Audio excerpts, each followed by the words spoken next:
Who likes a good story? Let's have a show of hands. Who likes a good story? That's great, because that's what we're going to do today. We're going to share our story with you. We are the Peterson family. This is one of my sons, Andrew, and my son, Michael. And we are honored to share. This story begins about 21 years ago. I decided that I wanted a family. I was continually motivated by what my fraternity taught me in college, that we expected more. And I knew it was time. I could do this. As a single gay man, I had no idea the onslaught of negativity that would come from a vocal minority. For over a year, my character was slung through the mud. But in the end, the truth, along with a good dose of love, conquered all. I now had 6 children, and you'll be interacting with 2 of my sons here today. I lived my life under a microscope because that same vocal minority was waiting for me to fail, to say, we made a mistake. We shouldn't have done this, and we won't do it again. And I was compelled to do the job not just right, but nearly perfect. So no one could come back and say we were right. And along the way, over the past 2 decades of raising my children, all of whom have special needs, because they're the most difficult children to place, that I realized how non-inclusive our society is. I'd always taken things for granted. So after I had taken a hammer in the head over being a gay man, I then watched my disabled children be treated like second-class citizens. Being walked by at school like they simply didn't exist. But over time, we continued to tell our story, because that's how you change hearts. Not by yelling over one another, but by sharing that story over and over again as if it's the first time. We taught respect. We taught inclusion.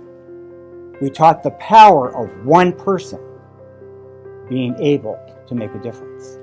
The real stars of this story today aren't me. I'm simply the narrator. But it's my sons.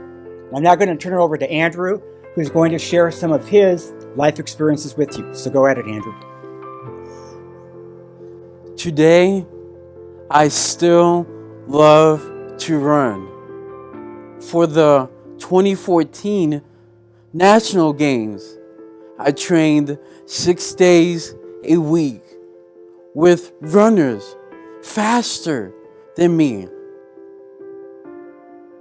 1 year later in Princeton, New Jersey, I ran 3 personal bests and won 3 gold medals.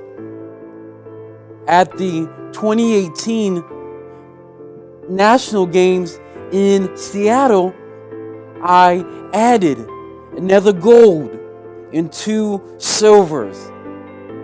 Running the 1500 meter in 4 minutes, 42 seconds. In March, I will represent the United States at the Special Olympics World Games in Abu Dhabi. Yet, I seek a greater reward. I don't ever want your pity. Rather, I need your respect. The respect that all people with disabilities deserve. My new challenge is full marathons. That's 26.2 miles. After running my last race in 2 hours and 57 minutes, I earned the name No Limits Andrew. And I qualified for the Boston Marathon. In Indiana, I continue to serve the 500 Festival as its first ever running ambassador. Now it's your turn to join the inclusion revolution. Are you ready to show respect?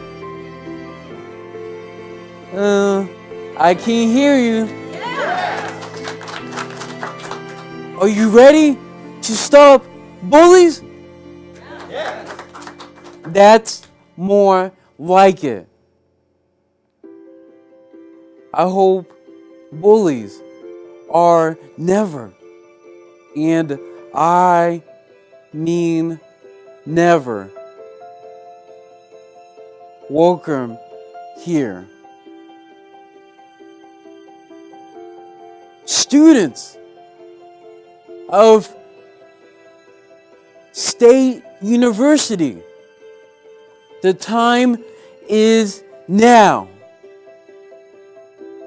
You are called to make a difference. One person at a time. Great job there, Andrew. Tell me about this love of running. I like it, I'm good at it, and I can get even better with hard work. Hard work. You've never been afraid to work hard, even when people said you couldn't. And that brings me up here to Brother Michael. Come up here, Michael.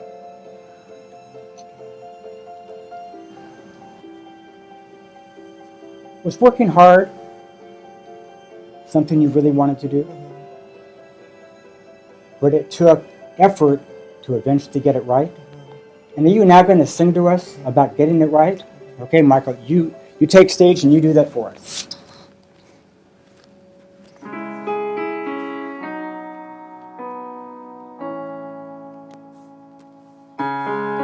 What have I done? Wish I could run away from this ship going under. Just trying to help, hurt everyone else. Now I feel the weight of the world is on my shoulders. What can you do when your good isn't good enough? And all that you touch tumbles down. 'Cause my best intentions keep making a mess of things. I just wanna fix it somehow. But how many times will it take? Oh, how many times will it take for me to get it right? To get it right.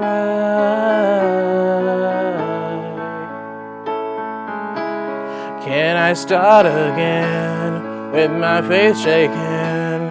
'Cause I can't go back and do this. I just have to stay and face my mistakes. But if I get stronger and wiser, I through this. What can you do when your good isn't good enough and all that you'll touch tumbles down? 'Cause my best intentions keep making a mess of things. I just wanna fix it somehow. But how many times will it take? Oh, how many times will it take for me to get it right?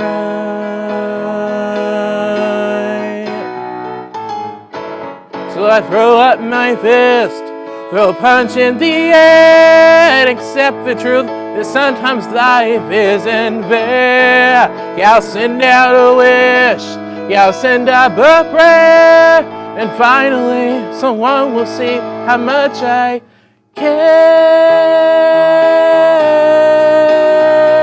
And all that you touch tumbles down. Oh, my best intentions keep making a mess of things. I just wanna fix it somehow. But how many times will it take? How many times will it take to get it right? To get it right.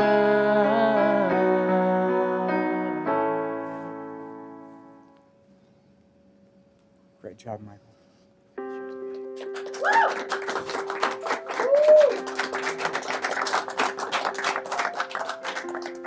Michael, thank you for reminding us about not giving up and getting it right. Because I know all through high school, they wouldn't let you be in the chorus because you weren't like the other kids. But did you lose your passion for singing? The same way, Andrew, when you started cross country in middle school and the coach was trying to get you to leave, did we keep coming back Yes. night after night? Oh, yes. And we excelled, we succeeded. So that message of respect, of inclusion, of one person making a difference, you all have now been called to make that difference. One person at a time.